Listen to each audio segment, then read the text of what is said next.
Do not run back simply because the silence feels unfamiliar. The biggest goodbye of your life may not involve a final conversation. There may be no slammed door, no dramatic betrayal, no final message left unanswered. It may happen so quietly that nobody around you notices an entire identity losing its authority. Chosen one, something inside you has already stopped, returning to the life your habits still remember. Old conversations feel heavier now.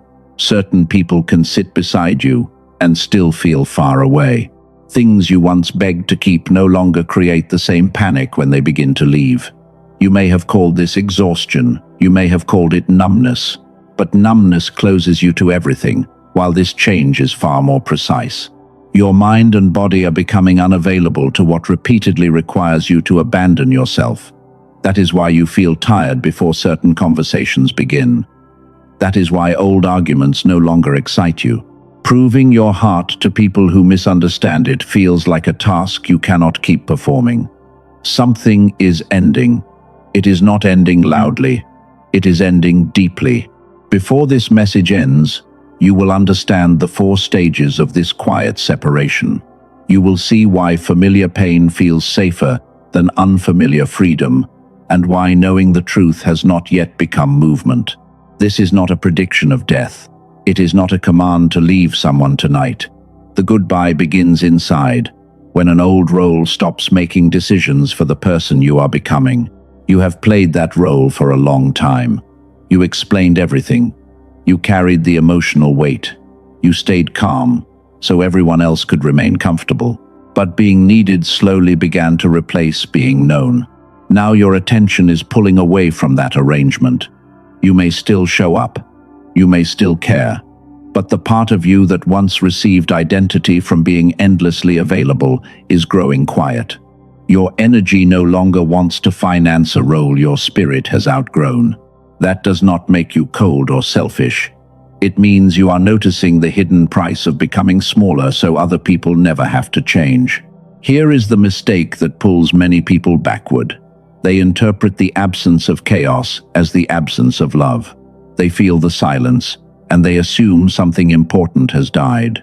Then they reopen the old door, not because the room was healthy, but because the room was familiar. Do not make that mistake. The silence is not asking you to panic. It is asking you to listen. What has become quiet inside you? Which fear no longer speaks with the same authority? Which old obligation feels heavier because you can finally sense the life it has been covering? Write this in the comments. I release what no longer speaks for me. Let those words mark the moment your attention stops feeding what has completed its purpose. The greatest goodbye is not always another person. Sometimes it is the version of you who needed someone else to confirm your worth. It is the end of explaining, chasing, and rehearsing pain before peace arrives.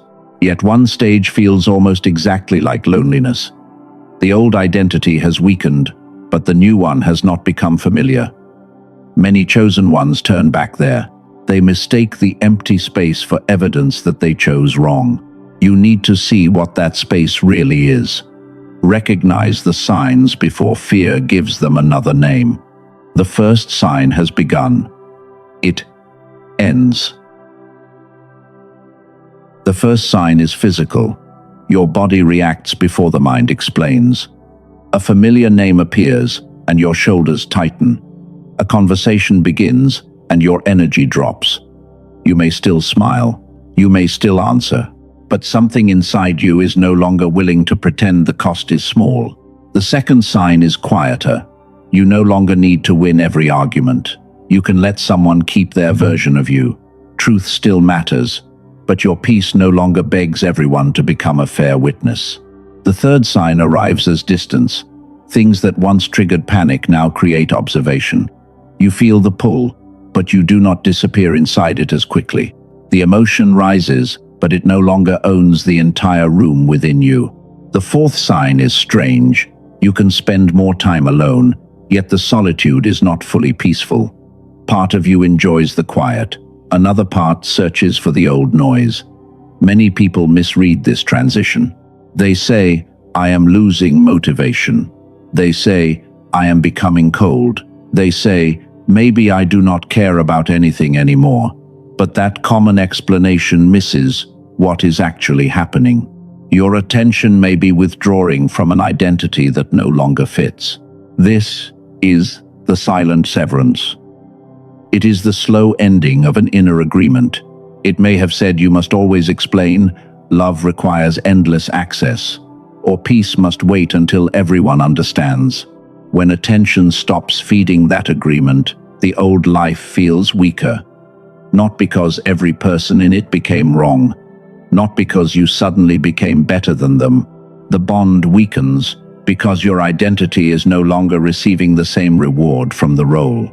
Healthy release creates more honesty. Avoidance creates less. One helps you face reality without abandoning yourself. The other asks you to escape discomfort.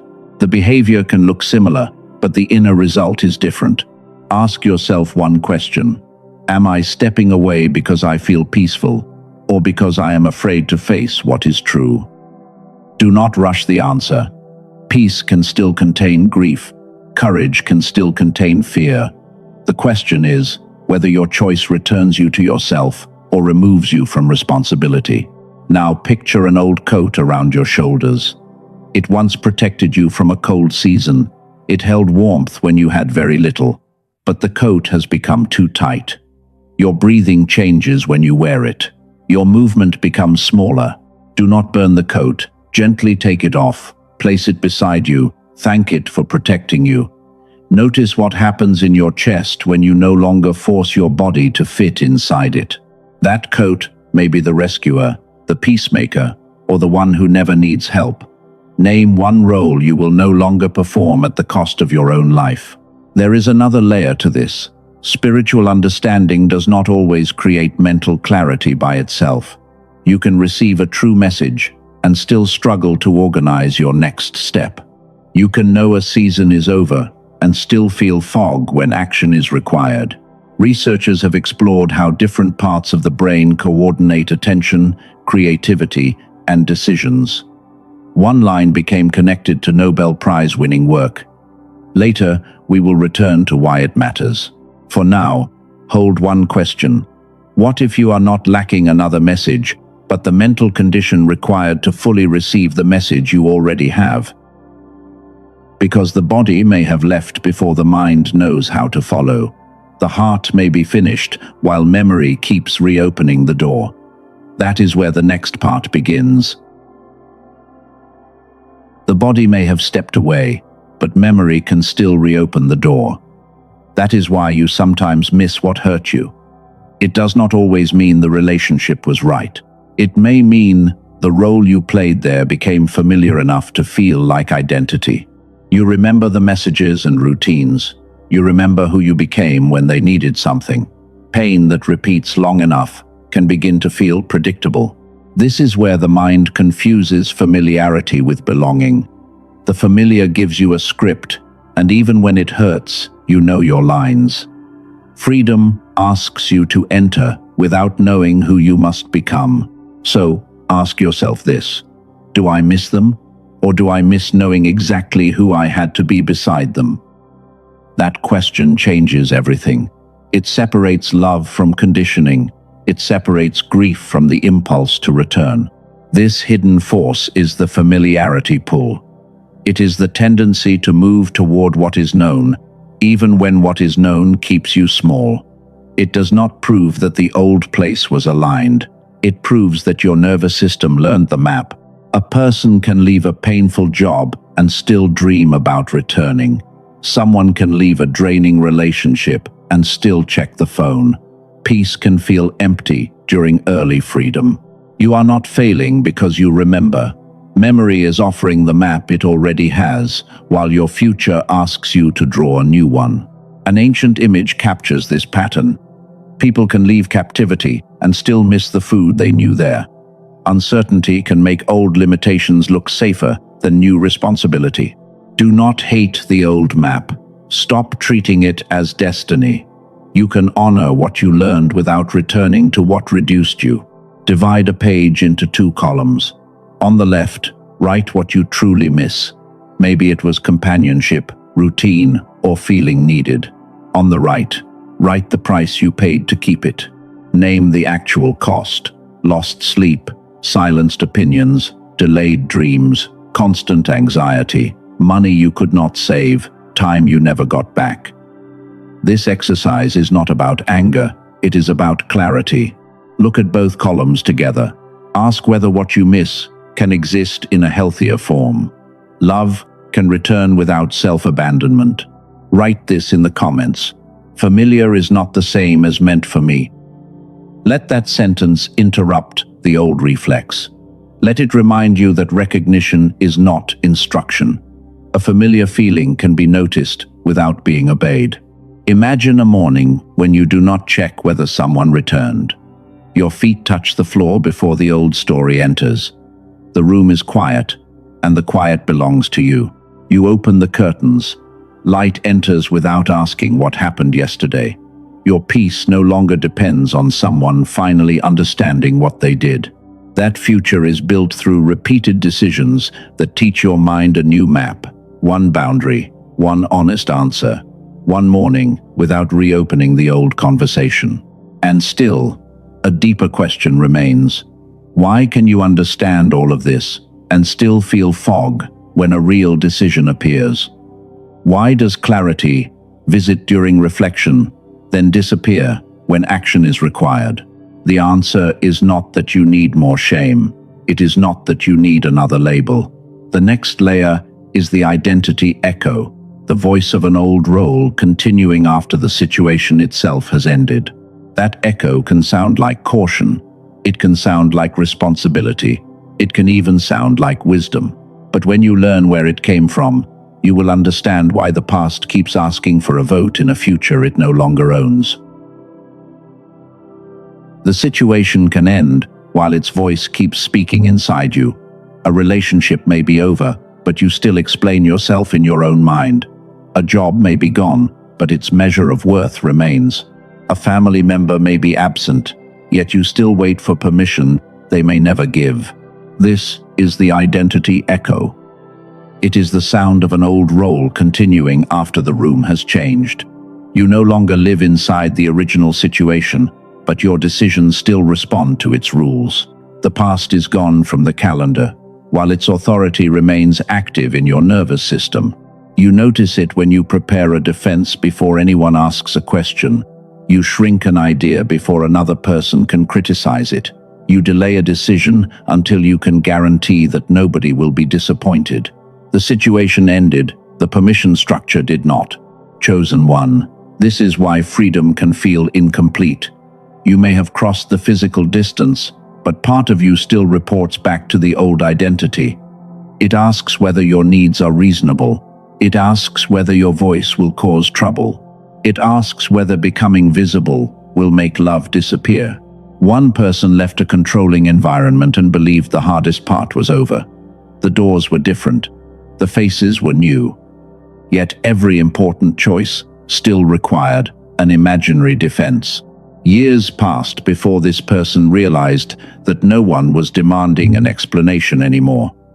The demand was now coming from within. That realization was painful, but it was also freeing. The old voice was not proof that the old place still owned the future. It was a pattern learned through repetition. A pattern can feel personal without being permanent. Do not turn the former version of you into an enemy. That version learned how to survive limited choices. It learned to read moods, soften truth, and prevent conflict before conflict arrived. Those skills protected you once, but protection becomes a prison when it refuses to end. You do not need to destroy that identity. You need to remove its voting rights. Thank it for bringing you this far. Then tell it that the next decision belongs to the person standing here now. Within the next 24 hours, make one small choice without presenting a defense. Choose what to eat, where to go, what to decline, or what task deserves your attention. Keep the choice honest. Keep it simple. Do not build a courtroom around it. Notice what rises afterward. Guilt may appear. Fear may whisper. The identity echo may tell you that independence is selfish. Let the echo speak without obeying it. A voice can be heard without being trusted. This is not permission to ignore responsibility. Honest freedom does not make you careless. It makes you clearer. You can consider consequences without surrendering your whole life to imagined reactions. The deeper question is still waiting. Why can someone understand every pattern and still lose focus when action becomes real? Why does the mind become foggy at the exact moment a new choice matters? The answer is not always a lack of discipline. Sometimes the mind has spent so long scanning for danger that it has forgotten how to organize possibility. The next threshold begins where insight meets the condition of the receiver carrying it. You can understand the pattern and still fail to move. You can name the wound and recognize the lesson. Then a real decision appears and your focus collapses. You reach for the phone, your energy drops. The next step becomes strangely difficult. You may lose a word mid-sentence. You may read the same line 3 times. A strong idea can disappear before you develop it. When important work begins, tiredness arrives with almost perfect timing. The common explanation is cruel. You tell yourself that you are lazy. You assume you lack intelligence, discipline, or spiritual maturity. But shame does not explain why your clarity returns when the pressure is gone. It only makes the fog heavier. This pattern is the receiver gap. It is the distance between receiving a true insight and having enough internal clarity to organize your life around it. You may possess the message, while the mind carrying it remains crowded by threat, noise, and unfinished emotional alarms. A mind trained to scan for danger uses enormous energy. It predicts rejection, rehearses failure, and prepares explanations. When creativity is needed, much of its capacity is already occupied. The issue may be how your attention is being used. This changes the meaning of your past. You did not necessarily fail because you lacked potential. You may have been trying to build a new life with a mind still assigned to guard the old one. You asked creativity to speak, while survival kept every channel busy. Agency returns through simplicity. Choose one meaningful decision each day. Remove every smaller choice for 8 quiet minutes. Put the phone away. Let the body settle. Write the single action that would make tomorrow clearer. Do not ask for the whole plan. Ask for the next honest movement. Clarity often strengthens after action begins, not before it. The mind learns a new future by participating in it. Bring your attention to your forehead. Notice whether it feels tight. Relax your jaw. Let your shoulders fall. Take one slower breath and notice how quickly the body tries to return to readiness. You are not forcing peace. You are showing the receiver that this moment does not require defense. A brief interruption can reveal how much energy was spent on danger that is not present. Earlier, I asked you to hold a question. What if you are not lacking another message, but the mental condition required to fully receive the message you already have?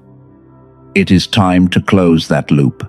Research has explored how the brain coordinates attention and creativity. One important line became connected to a Nobel Prize, and later researchers built practical ideas around the 2 hemispheres.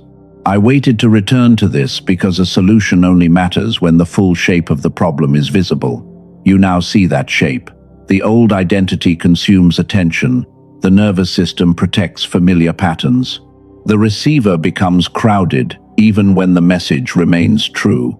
But here is what most messages about letting go never explain. Why does knowing all of this still fail to produce movement? Why does insight remain insight instead of becoming a decision? The answer may not be another belief you need to adopt. It may be connected to the condition of the receiver carrying that belief. Before any tool is named, that truth must become plain. You are learning how to become available to what you already know. The old identity consumes attention. Familiar pain keeps offering the same map. The receiver becomes crowded. even when the message remains true. That is the why behind this season. The what is simple. A real goodbye requires two movements. You withdraw authority from the identity built around survival, and you restore enough clarity to recognize the next honest action. One releases the past. The other prepares the mind that must enter the future. And the WHO is you, not someone waiting to be rescued, not someone who needs perfect confidence. You are learning to cross without asking the past for permission. The clarity you received is real, but clarity alone is not movement. The door is visible. What remains is the condition of the mind that must walk through it. Remember the question you were asked to hold. What if you are not lacking another message, but the mental condition required to receive what you already know? The resource I am about to describe connects that question to research on the human brain. Doctor Roger Sperry received the Nobel Prize in 1981 for work involving the divided functions of the brain. His research helped deepen understanding of how the two hemispheres process information. The creators use that history to frame their focus on hemisphere coordination. They describe a coordinated state as whole brain activation. According to their material, distraction and mental pressure can weaken natural creative capacity. This is a framework, not a medical diagnosis. A woman from California described trying prayer, journaling, and meditation while still feeling disconnected from what she believed. According to the creators, she later felt clearer after using the audio sequence. Her experience is personal, not a promised result. A man from Texas described persistent fog and difficult decisions. The product story says he later noticed greater clarity. That is one reported experience, and your response may differ.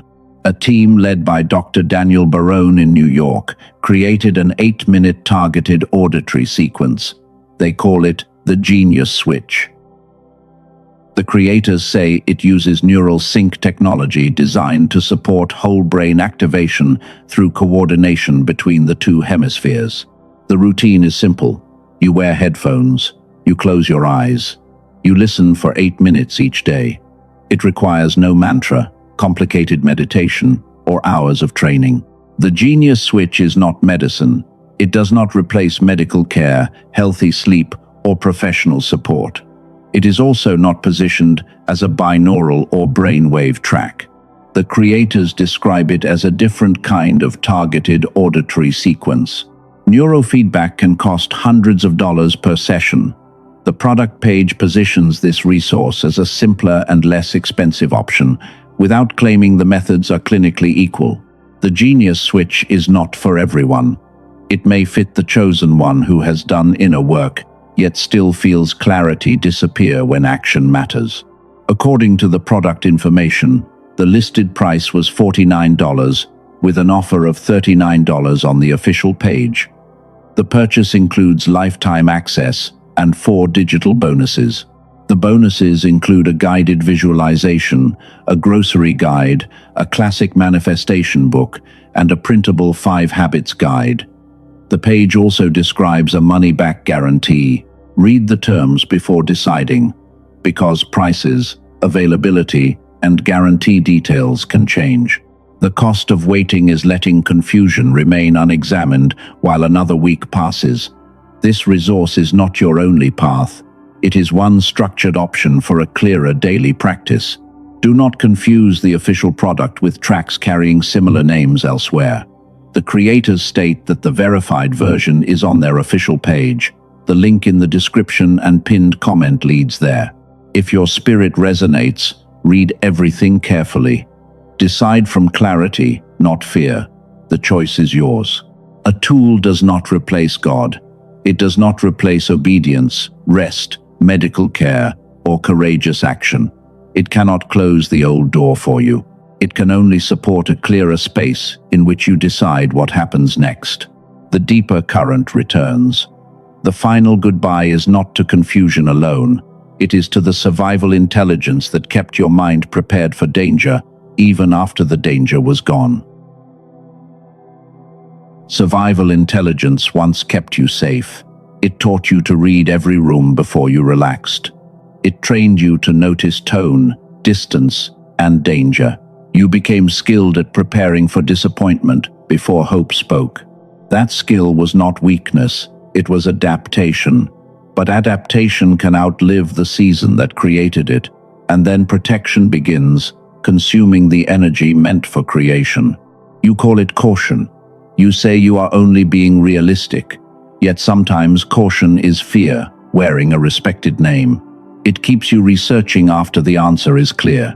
It keeps you waiting for certainty that no human being ever receives. This is the final breakthrough. Survival intelligence can become so familiar that it pretends to be your highest wisdom. It knows how to avoid pain. It does not always know how to recognize possibility. You are not losing your edge. You are releasing the need to live on an edge. You are not abandoning discernment. You are ending permanent defense. Think about the attention spent reading reactions. You imagine objections before sharing an idea. You prepare explanations before making a choice. That constant readiness has a cost. Creative thought needs space. Intuition needs quiet. Clear decisions need enough inner safety to remain present when the future cannot be controlled. Your past does not prove you are incapable of change. It proves you became highly capable inside a difficult environment. You learned the old world well. Now you must stop using its rules to measure the new one. Ask one question today. What would I choose if I did not have to prepare for someone else's disapproval? Do not search for a dramatic answer. Find one action. Send the message. Finish the page. Decline the invitation. Apply for the role. Rest without creating a reason that others will accept. Give analysis a boundary. Set a time to think. Then make the best decision available. More thinking does not always create more truth. Imagine noticing an opportunity you once would have dismissed. Your mind does not immediately build 10 reasons it could fail. You stay with the idea long enough to see its shape. You take one practical step. The result is not guaranteed, but your presence is different. That is how a new life becomes visible, not through one perfect leap, but through choices made by a mind that is no longer permanently stationed at the site of an old emergency. For the chosen one who felt something stir when the mind was mentioned earlier, the 8-minute resource remains in the description and pinned comment. Read the details carefully and let your own clarity guide the decision. Let that door close gently. The rest of this message is not about a product. It is about the authority you are ready to reclaim. Write this in the comments. My past no longer votes on my future. Let the sentence become a boundary. The past may offer information. It does not receive the final vote. One attachment still remains. It is deeper than a person, a place, or a painful memory. It is the need for the old version of you to approve the life that is trying to begin. The last attachment is not another person. It is not the place you left, or the memory that still visits. It is the need for your survival identity to approve what comes next. That identity wants proof before movement. It wants every risk removed.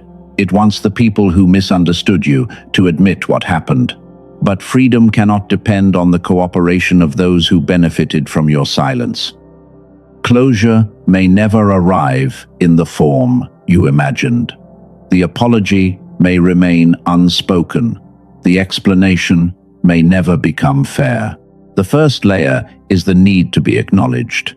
You want someone to say your pain was real, yet your future cannot remain locked until another person becomes honest. The second layer is the need for fear to disappear. You believe courage will arrive as complete calm, but courage often moves while the hands still shake, because readiness is not the absence of fear. The third layer is the deepest. You are waiting for the old version of you to feel safe inside a life it has never known. That version understands survival. It cannot certify freedom. Chosen one, you do not need to become perfect before crossing. You do not need to stay positive every hour. You do not need to erase the memory. You only need to stop giving memory the power to decide. Place one hand over your chest or your stomach. Let your breathing slow. Name the role that has completed its work. Maybe it is the rescuer. Maybe it is the silent one. Maybe it is the person who never asks for help. Close your eyes if it feels safe. Picture yourself standing before an unlocked door. Behind you is a room that once protected you. It contains old promises, old fears, and every strategy you used to survive. Do not destroy the room. Do not curse it. Turn toward it with gratitude, because it held you when you did not yet know another way. Now face the open door. Take one small step in your imagination. Release your jaw. Lower your shoulders. Feel the floor beneath you. Say it quietly. I do not need the past to understand my future. Say it again, and let the words reach the part of you that still waits for permission. Imagine entering a relationship without shrinking your needs. You speak with care, but you do not abandon the truth. You listen without taking responsibility for every emotion in the room. Imagine being loved without performing exhaustion. Your peace no longer depends on another person's reaction. That future does not require a flawless version of you. It requires a present version of you, one who can feel the echo without answering it. Write this in the comments. I cross without asking fear for permission. Let that sentence become a step. One declaration remains. Before you speak it, understand what cannot cross the door with you. The need to explain every choice. The need to be approved by those committed to misunderstanding you. The belief that fear must vanish before your life can begin. Leave those things at the threshold. The goodbye is ready to become complete. The silence was never empty. It was the sound of an old authority ending. You now know why the goodbye arrived without a final argument, and why the absence of noise felt unfamiliar. Familiarity is not destiny. Memory is not instruction. Insight needs a clear receiver before it can become movement. The old identity can be honored without being given control. There are things you cannot carry through the final door. You cannot carry the need to explain every choice. You cannot carry the hope that someone who misunderstood you will finally approve your becoming. You cannot carry the belief that fear must disappear before action begins. You cannot keep calling mental fog your personality. You cannot ask the past to bless a life it was never designed to imagine. Chosen one, you can honor what protected you without remaining inside it. You can remember what happened without rebuilding your home around it. You can feel the echo without answering the call. You can walk forward before fear understands where you are going. Let these words settle. You are not betraying your past by becoming free. You are completing the work your past could not finish. Say this with me. I am not the role I learned to perform. I am not the fear that kept me prepared. I am not the fog that made me doubt my capacity. I am the awareness that can choose again. I am the mind that can become clear. I am the life that no longer requires permission from survival. I am ready to say goodbye without hatred. I am ready to cross without noise. I am ready to become visible to my own future. Notice what happens in your body. A part may resist. Another may feel relief. Let both be present. The final attachment was never the person alone. It was the need for the old version of you to approve the person you are becoming. That approval is no longer required. Do not run back simply because the silence feels unfamiliar. The silence is not a punishment. It is the space where the old voice stops speaking over the new one. The goodbye is complete. You do not need another argument. You do not need a louder ending. You need the courage to trust what has already become quiet. Write this in the comments. The goodbye is complete. I choose clarity. Let those words become the seal on this moment. Return when the familiarity pull renames old pain as destiny. Return when the identity echo sounds like wisdom. Share this with the person who is sitting alone tonight, believing the silence means everything has been lost.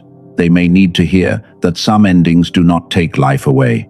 They return life to the person who spent years giving it away. Let your next step be grounded. Let it be honest. Let it be yours. Chosen one, the biggest goodbye does not need witnesses. It does not need applause. It only needs one moment when you stop answering the voice that no longer has authority. You have reached that moment. The door is open. The past can remain where it belongs. Walk forward quietly. Walk forward clearly. Walk forward as the person who no longer asks fear for permission. You do not need a louder ending. You need the courage to trust what has already become quiet.